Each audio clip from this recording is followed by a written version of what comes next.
je suis le docteur Comines, je suis chirurgien orthopédiste. Ça fait à peu près depuis 2008 que j'ai commencé les interventions chirurgicales avec les implants interépineux.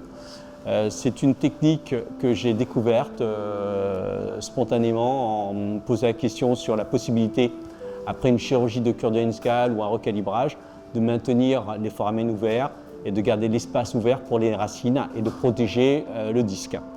Et donc, moi qui étais formé à la prothèse discale, à l'arthrodèse lombaire, je recherche une alternative à ces types d'interventions qui sont moins invasives, mais avec une conservation de la mobilité. C'est vrai que je suis convaincu de cette chirurgie non invasive, une procédure simple.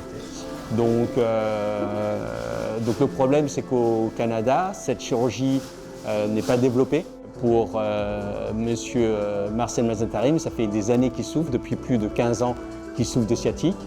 Il avait déjà été opéré 2 fois de hernie discale avec recalibrage, avec un échec, puisqu'il a toujours eu mal. Et là, actuellement, il a beaucoup d'arthrose. Et d'accueillir avec plaisir Marcel qui vient se faire opérer avec une nouvelle technique qui est ancienne en France, mais qui est nouvelle au Canada. Voilà. Donc on va essayer de le soulager pour ses douleurs lombaires et radiculaires qu'il traîne depuis plus de 10 ans.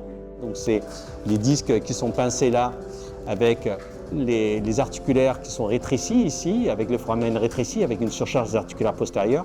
Et le principe de l'intervention, c'est de vraiment réséquer l'os ici autour des racines pour libérer au maximum la racine, faire une laminectomie et un recalibrage, et puis en même temps ouvrir cet espace pour donner plus d'espace pour le nerf. Et pour ouvrir cet espace et le maintenir ouvert, il faut imaginer qu'on met ici un petit implant qui va garder l'espace ouvert. Et cet implant serait un implant interlamaire, donc qui serait très en avant et qui conserverait l'ordose lombaire. Donc les épineuses ne seraient pas trop en distraction pour être avec le risque de se retrouver en kyphose locale lombaire. Voilà.